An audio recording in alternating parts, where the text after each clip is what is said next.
সম্মানিত মুসল্লানি কিরাম, আল্লাহ তাআলা পবিত্র কুরআনুল কারীমের মধ্যে বলেছেন 6 শ্রেণীর মানুষকে আল্লাহ তাআলা রমাদান মাসেও ক্ষমা করে না।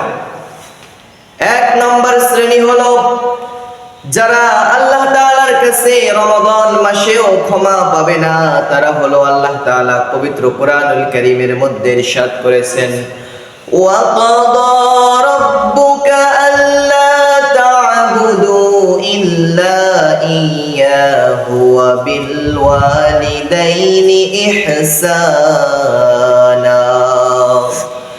আল্লাহ তাআলা এই আয়াতগুলোর মধ্যে সুন্দর করে বলে দিয়েছেন, সর্বপ্রথম তোমরা আল্লাহ তাআলার ইবাদত করো, আল্লাহ তাআলার গোলামি করো, আল্লাহ তাআলার দাসত্ব করো। তারপর তোমরা তোমাদের পিতামাতাকে ইহসান করো, পিতামাতাকে ভালোবাসো, পিতামাতাকে মহব্বত করো। তোমার সর্বপ্রথম তোমাকে ভালোবাসতে হবে তোমার নবীকে, তারপর তোমাকে তোমার পিতামাতাকে ভালোবাসতে হবে, পিতামাতাকে আদর স্নেহ করতে হবে। তাছাড়া তুমি যদি পিতামাতার অবাধ্য সন্তান হও, পিতামাতার সঙ্গে যদি তুমি বাজে ব্যবহার করো, তুই তাকারি ভাষায় গালিগালাজ করো, তাহলে কিন্তু তোমার রোজা হবে না।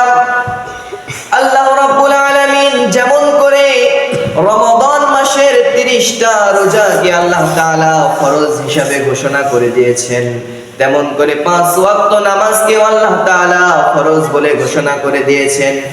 ঠিক তেমন ভাবে পিতামাতার খেদমত করা, পিতামাতাকে ইহসান করা, ওয়া বিল ওয়ালিদাইনি ইহসানা, পিতামাতাকে তাক সম্মান করা, ইহসান করা, এটাও কিন্তু তোমার উপর ফরজ আইন, এটাও তোমার উপর ফরজ বিধান। যেমন করে 5 ওয়াক্ত নামাজ তুমি ফরজ হিসাবে মেনে নিলে, যেমন করে রমাদান মাসের রোজাটাকে তুমি ফরজ হিসাবে মেনে নিলে, তেমন করে তোমাকে পিতামাতাকে ইহসান করাটাও ফরজ হিসাবে মেনে নিতে হবে। তাছাড়া যদি তুমি রমাদান মাসের রোজাটাকে ফরজ মনে করে তুমি সকালবেলা সেই ভোর রাতের বেলা সেহরি খাও এবং সারাদিন না খেয়ে রোজা রাখো, আর মাগরিবের সময় তুমি ইফতার করো, তাহলে কিন্তু তোমার রোজা হয়ে যাবে না। তোমার রোজা যদি হতে হয়, তোমার রোজা যদি আল্লাহর কাছে গ্রহণযোগ্য হতে হয়, তাহলে তোমাকে চোখের জেনা ছেড়ে দিতে হবে, মুখের জেনা ছেড়ে দিতে হবে, সমস্ত শরীরের অঙ্গ প্রত্যঙ্গের জেনা ছেড়ে দিতে হবে এবং একমাত্র কেবলমাত্র শুধুমাত্র আল্লাহ তাআলাকে সন্তুষ্ট করার জন্য, আল্লাহ তাআলাকে রাজি আর খুশি করার জন্য শুধুমাত্র তোমাকে রোজা থাকতে হবে। আল্লাহ তাআলা এই জন্যই কুরআনুল কারীমের অন্যত্র জায়গায় বলেন, শাহরু রমাদানাল্লাযী উনজিলা ফীহিল কুরআনু হুদাল লিন-নাসি ওয়া বায়িনাতিম মিনাল হুদা ওয়াল ফুরকান। আল্লাহ তাআলা বলেন শাহরু রমাদান, রমাদান শব্দটা হচ্ছে র মিম এবং দাদ এই শব্দ থেকে, এই হরফগুলো থেকে এসেছে, আর রমাদান শব্দের শাব্দিক অর্থ হচ্ছে জ্বালিয়ে দেওয়া, পুড়িয়ে দেওয়া, ছাই করে দেওয়া। এখন প্রশ্ন আসতে পারে, কি আমরা পুড়িয়ে দেব, কি আমরা জ্বালিয়ে দেব? আল্লাহ তাআলা এটাও বলে দিয়েছেন রমাদান মানে পুড়িয়ে দেওয়া। পুড়িয়ে দিব আমরা সেগুলোই, আমাদের জীবনের যত পাপ রাশি আছে, আমাদের জীবনের যত গুনাহ খাতা রয়েছে, আমাদের জীবনের যত খারাপ আমলগুলো রয়েছে, এই আমলগুলো, এই গুনাহগুলো পুড়িয়ে ছাই করে দিতে হবে। এই জন্যই আল্লাহ তাআলা পবিত্র মাহে রমাদান মাস নাজিল করেছেন, বলুন সুবহানাল্লাহ। তারপরে আমরা যদি রমাদান মাসে আল্লাহ তাআলার কাছে ক্ষমা পাইতে চাই, আল্লাহ তাআলার কাছে আমরা যদি ভালো মানুষ হিসাবে দাঁড়াতে চাই, তাহলে আমাদেরকে 2 নম্বর যে শ্রেণী, এই 2 নম্বর শ্রেণী থেকে বাহির হয়ে আসতে হবে। 2 নম্বরে যে শ্রেণী রোজা রাখবে, রমাদান মাসে নামাজ পড়বে, কিন্তু কোনো লাভ হবে না, আল্লাহ তাআলা তাকে ক্ষমা করবেন না, সেই শ্রেণী হলো আল্লাহ তাআলা বলে দিয়েছেন যারা সারা বছর মদ পান করে, নেশা জাতীয় খাবারগুলো তারা খায়, মদের সঙ্গে তারা লিপ্ত হয়ে থাকে, তাদেরকে আল্লাহ তাআলা কখনোই ক্ষমা করবেন না। আল্লাহর রাসূল জনাবে মুহাম্মদ রাসূলুল্লাহ সাল্লাল্লাহু আলাইহি ওয়াসাল্লাম হাদিসের মধ্যে সুন্দর করে বর্ণনা করে বলেন যে যদি তুমি কোনো মানুষকে একবার মদ পান করতে দেখো, তুমি তাকে ইসলামিক শরিয়া অনুযায়ী, হাদিস অনুযায়ী তুমি তাকে 80টা বেতের আঘাত করো। আর যদি তুমি দ্বিতীয়বার তাকে আবারও মদ পান করতে দেখো, বিড়ি সিগারেট খাইতে দেখো, তুমি ইসলামিক শরিয়া অনুযায়ী তুমি আবারও তাকে 80টা বেতের আঘাত করো। এইরকম করতে করতে 3বার পর্যন্ত অনুমতি রয়েছে। 3বার পর্যন্ত তুমি তাকে বেতের আঘাত করতে পারবে। চতুর্থবার যদি তুমি কোনো মানুষকে মদ পান করতে দেখো, নেশাগ্রস্ত হতে দেখো, তাহলে চতুর্থবার তোমার উপর দায়িত্ব হলো তুমি তাকে খুন করে ফেলো, তুমি তাকে দুনিয়ার জমিন থেকে বিদায় করে দাও। তা না হলে তুমি ক্ষমা পাবে না, তুমিও গুনাহগার হয়ে যাবে, তুমি কিন্তু গুনাহে লিপ্ত হয়ে যাবে।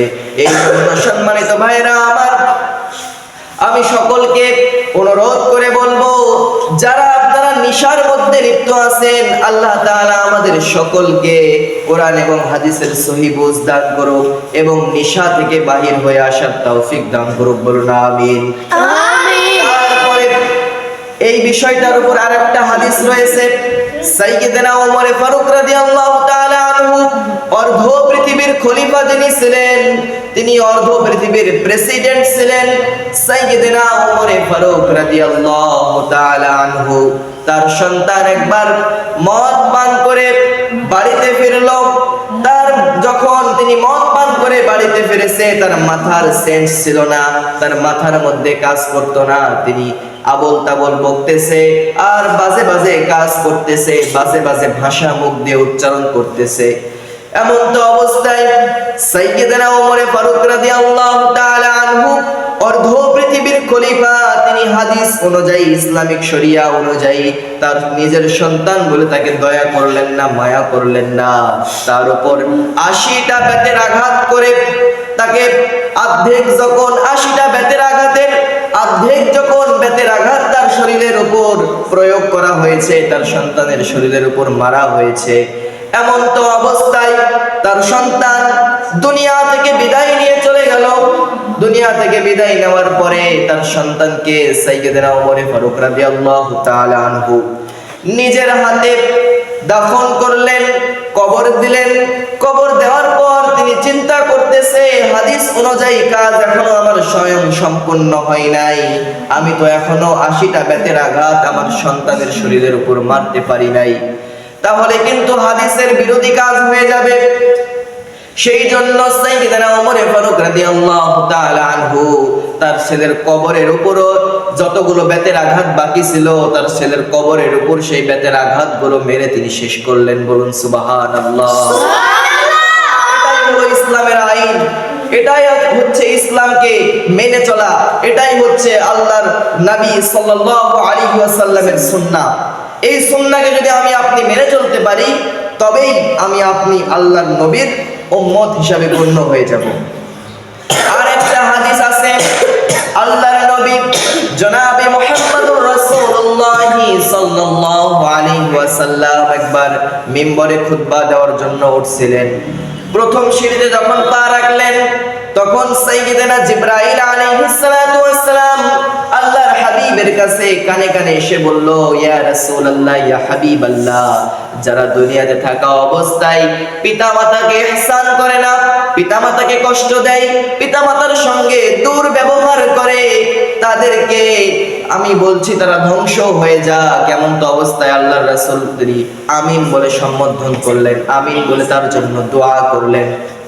তারপর আল্লাহর রাসূল সাল্লাল্লাহু আলাইহি ওয়াসাল্লাম যখন মিম্বরের দ্বিতীয় সিঁড়িতে পা রাখলেন, এমন তো অবস্থায় জিবরাইল আলাইহিস সালাতু ওয়াস সালাম কানের কাছে এসে বলল, ইয়া রাসূলুল্লাহ, ইয়া হাবিবাল্লাহ, যারা রমাদান মাস পেল কিন্তু তারা রোজা রাখলো না, গোপনে গোপনে তারা ঘরের দরজা আটকায় দিয়ে খাইলো, গোপনে গোপনে যারা পান করলো, যারা রোজা রাখলো না, তারা ধ্বংস হয়ে যাক। আল্লাহর রাসূল সাল্লাল্লাহু আলাইহি ওয়াসাল্লাম বললেন আমিন। তৃতীয় নম্বর সিঁড়িতে যখন আল্লাহর রাসূল সাল্লাল্লাহু আলাইহি ওয়াসাল্লাম পা রাখলেন, এমন তো অবস্থায় আল্লাহর রাসূলের কাছে জিবরাইল এসে বলতেছে, ইয়া রাসূলুল্লাহ, ইয়া হাবিবাল্লাহ, আপনার নাম শুনে যে ব্যক্তি সাল্লাল্লাহু আলাইহি ওয়াসাল্লাম বলবে না তারা ধ্বংস হোক। সবাই বলুন সাল্লাল্লাহু আলাইহি ওয়াসাল্লাম। যারা আল্লাহর রাসূলের নাম শোনার পর দরুদ পড়বে না সাল্লাল্লাহু আলাইহি ওয়াসাল্লাম যারা বলবে না তারা ধ্বংস হোক। আল্লাহর নবী তখনও বললেন আমিন। এই হাদিস থেকে আমরা এটাই শিক্ষা নিতে পারি যে আল্লাহর নবী যখন খুতবা দিতে উঠছিলেন তখন জিবরাইল এসে তিনটা কথা বলেছিল তিনটা সিঁড়িতে। প্রথম সিঁড়িতে বলেছিল যারা বাবা মাকে আদর ভালোবাসা দেয় না তারা ধ্বংস হোক। আল্লাহর রাসূল বললেন আমিন। এখন আমরা এটাই বিশ্বাস করে নিব যারা পিতা মাতাকে স্নেহ করে না ইহসান করে না তারা কিন্তু দুনিয়ার জগৎ আখিরাত ইহকাল পরকাল সব হারাবে, তারা দুনিয়ার জগতে ধ্বংস হয়ে যাবে। তারপরে যদি আপনি রমজান মাসে রোজা না রাখেন তবেও আপনি ধ্বংস হয়ে যাবেন। এবং আল্লাহর রাসূল সাল্লাল্লাহু আলাইহি ওয়াসাল্লামের নাম শোনার পর যদি আপনি সাল্লাল্লাহু আলাইহি ওয়াসাল্লাম না বলেন দরুদ না পাঠ করেন তবেও কিন্তু আপনি গুনাহগার হয়ে যাবেন, ধ্বংস হয়ে যাবেন। আল্লাহ তাআলা আমাদের সকলকে এই বিষয়গুলো মেনে চলার তৌফিক দান করুক। সকলেই বলছি আল্লাহুম্মা আমিন। সম্মানিত উপস্থিতি, আমরা দুইটা শ্রেণী শুনে ফেলেছি। এক নম্বর শ্রেণী যারা মা বাবাকে কষ্ট দেয়, দুই নম্বর শ্রেণী যারা মদ পান করে নেশাগ্রস্ত অবস্থায় থাকে তারা রমাদান মাসে ক্ষমা পাবে না। এই দুই শ্রেণী আমরা শুনে ফেলেছি। সম্মানিত উপস্থিতি, তিন নম্বর যে পয়েন্ট আমরা এখন শুনবো, তিন নম্বর যে বিষয়টা আমরা এখন শুনবো সেটা হলো হাদিসের মধ্যে বর্ণনা করেন লা ইয়াদখুলুল জান্নাতা কাতি'। যারা দুনিয়াতে থাকতে আত্মীয়তার সম্পর্ককে ছিন্ন করে দেয়, যারা আত্মীয়তার সম্পর্ক রাখতে পারে না, টিকিয়ে রাখতে পারে না, তুচ্ছ কোনো বিষয় নিয়ে তারা ঝগড়া লেগে যায়, গন্ডগোল লেগে যায়, মারামারি লেগে যায়, তারা কখনোই জান্নাতের দ্বার প্রান্তে পৌঁছাতে পারবে না। তাদের জায়গা হলো জাহান্নাম। বলুন না নাউজুবিল্লাহ। জাহান্নাম থেকে যদি আপনি বাঁচতে চান তাহলে আপনাকে আত্মীয়তার সম্পর্ক বাড়াতে হবে, আত্মীয়তার সম্পর্ক আরো মজবুত করতে হবে, শক্তিশালী করতে হবে এবং মেহমানদেরকে ভালোবাসা দিতে হবে, আদর সম্মান করতে হবে। তাছাড়া আপনার রমাদান মাসের রোজাটাও কিন্তু কবুল হবে না। চার নম্বর শ্রেণী হলো আপনি যদি হিংসা করেন তাহলে কিন্তু আপনার রমাদান মাসের রোজা হবে না এবং রমাদান মাসেও আল্লাহ তাআলা আপনাকে আমাকে ক্ষমা করবেন না। আল্লাহর রাসূল জনাবে মুহাম্মদুর রাসূলুল্লাহ সাল্লাল্লাহু আলাইহি ওয়াসাল্লাম হাদিসের মধ্যে বলেন ইল্লা লিল মুশরিকিনা আও মুশাহির। আল্লাহর রাসূল বলেছেন এই রমাদান মাসে যারা মুশরিক অবস্থায় থাকবে, যারা আল্লাহর সঙ্গে শিরিক করবে তারা কখনোই ক্ষমা পাবে না। দুই নম্বর মুশাহির, এবং যারা হিংসা করবে, একটা ভাই আরেকটা ভাইয়ের উপর হিংসা করে, আছে না নাই? একজন ভাই আরেকজন ভাইয়ের সঙ্গে গন্ডগোল মারামারি, আছে না নাই? মানুষ এরকম ভাবে হিংসা করে যাচ্ছে। এই হিংসার মধ্যে যদি আপনি লিপ্ত থাকেন এবং এই অবস্থায় যদি আপনি রোজা রাখেন তবে কিন্তু আপনার রোজা আল্লাহর কাছে কবুল হবে না। এই জন্য সম্মানিত উপস্থিতি, আমরা হিংসা থেকে দূরে থাকি। আল্লাহ তাআলা আমাদের সকলকে তৌফিক দান করুক। বলুন আমিন। আমরা 4 নম্বর পয়েন্ট শুনে ফেললাম। 5 নম্বর পয়েন্ট হলো আপনাদেরকে একটু সচেতন হতে হবে। আমাদের নবী করিম সাল্লাল্লাহু আলাইহি ওয়াসাল্লামের সুন্নাত, নবী করিম সাল্লাল্লাহু আলাইহি ওয়াসাল্লামের আদর্শ মডেল। নবী করিম সাল্লাল্লাহু আলাইহি ওয়াসাল্লাম মুখে দাড়ি রাখতেন, আমাদেরকেও দাড়ি রাখতে হবে। দাড়ি রাখা সুন্নাত। এই দাড়ি যদি কোনো মানুষ না রাখে এবং রোজারত অবস্থায় যদি কোনো মানুষ সেলুনে গিয়ে শেভ করতে চায়, ক্লিন শেভ করতে চায়, তাহলে কিন্তু ওই মানুষের রোজা কখনোই হবে না। কারণ দাড়ি রাখা যেরকম সুন্নাত সেরকম ভাবে দাড়ি যদি আপনি কেটে ফেলেন তাহলে কিন্তু আপনার কবিরা গুনাহ হয়ে যাবে। আর কবিরা গুনাহ যদি আপনার আমার হয়ে যায় তাহলে কিন্তু রোজা আপনার আমার কখনোই হবে না। এই জন্য আমাদেরকে দাড়ি সেভ করা থেকে দূরে থাকতে হবে, দাড়ি রেখে দিতে হবে। দাড়ি রাখলে কথা বলুন তো স্মার্ট লাগে নাকি আনস্মার্ট লাগে? স্মার্ট লাগে। দাড়ি রাখলে আমাদেরকে স্মার্ট লাগে, যারা দাড়ি রাখে না তাদেরকে হিজড়ার মতো লাগে। কথা কোন ঠিক কিনা? জন্য আমাদেরকে দাড়ি রাখতে হবে। দাড়ি হচ্ছে পুরুষের সম্মান, দাড়ি হচ্ছে পুরুষের একটা মডেল, একটা আদর্শ। এই জন্য দাড়ি আমাদেরকে রাখতে হবে। দাড়ি যদি আপনি না রাখেন তাহলে কিন্তু স্ত্রীর সঙ্গে, আপনার স্ত্রীর সঙ্গে আপনি মিলে যাবেন। কোনটা স্ত্রী আর কোনটা স্বামী বোঝাই যাবে না। এই জন্য দাড়ি রাখা আমাদের জন্য জরুরি। আমরা এখন 6 নম্বর যে পয়েন্টটা শুনবো, 6 নম্বর পয়েন্টটা হচ্ছে মা আসফালা মিনাল কা'বাইনি মিনাল ইদারি ফিন্নার। আল্লাহর রাসূল সাল্লাল্লাহু আলাইহি ওয়াসাল্লাম বলেন, যারা পুরুষ মানুষ এবং যারা টাকনুর নিচে কাপড় পরিধান করে, যারা সদর ঢেকে রাখে টাকনুর নিচে কাপড় পরিধান করে, এই ব্যক্তিগুলোকে আল্লাহর রাসূল সাল্লাল্লাহু আলাইহি ওয়াসাল্লাম বলে দিয়েছে তাদের রোজা কখনোই কবুল হবে না আল্লাহর দরবারে। এই জন্য আমাদেরকে টাকনুর নিচে কাপড় পরা যাবে না। টাকনুর নিচে কাপড় পরবে মহিলারা আর পুরুষেরা পরবে টাকনুর উপরে। এই জন্য আমাদেরকে সকল বিষয়গুলো, সকল হাদিসগুলো, কোরআনগুলো মেনে চলতে হবে। তবেই আপনি আমি মুসলমান হতে পারবো। আপনি আমি আল্লাহর নবী জনাবে মুহাম্মদুর রাসূলুল্লাহ সাল্লাল্লাহু আলাইহি ওয়াসাল্লামের উম্মত হিসাবে গণ্য হয়ে যাব। সম্মানিত উপস্থিতি, আলোচনার শেষে এই 6টি বিষয় আরেকবার রিপিট করতে চাই। আপনারা শুনবেন তো ইনশাআল্লাহ? ইনশাআল্লাহ। সংক্ষিপ্ত আকারে এই 6টি পয়েন্ট আবারও রিপিট করছি। যে ব্যক্তিগুলো, যে 6 শ্রেণীর মানুষ রমাদান মাসেও ক্ষমা পাবে না, যেই 6 শ্রেণীর মানুষকে আল্লাহ তাআলা রমাদান মাসেও ক্ষমা করবেন না, মাফ করবেন না, তার মধ্যে 1 নম্বর শ্রেণী হলো যারা আব্বা আম্মাকে কষ্ট দেয়, আব্বা আম্মার সঙ্গে দুর্ব্যবহার করে, আব্বা আম্মাকে গালি দেয়, তুই টাকারি ভাষায় কথা বলে। 1 নম্বর। 2 নম্বর, যারা মদ পান করে, নেশা করে, নেশাতে তারা লিপ্ত থাকে, তাদেরকে আল্লাহ তাআলা রমাদান মাসেও ক্ষমা করবেন না, বলুন নাউযুবিল্লাহ।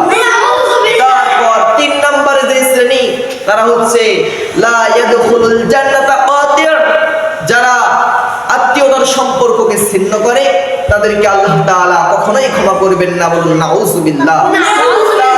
4 নম্বর যে পয়েন্ট, 4 নম্বর পয়েন্টটা হচ্ছে ইল্লা লিল মুশরিকিনা আও মুশাহির, তারা যারা শিরিক করে আল্লাহ তাআলার সঙ্গে এবং মানুষের সঙ্গে হিংসায় লিপ্ত হয়, তারা কখনোই রমাদান মাসেও ক্ষমা পাবে না, বলুন নাউযুবিল্লাহ।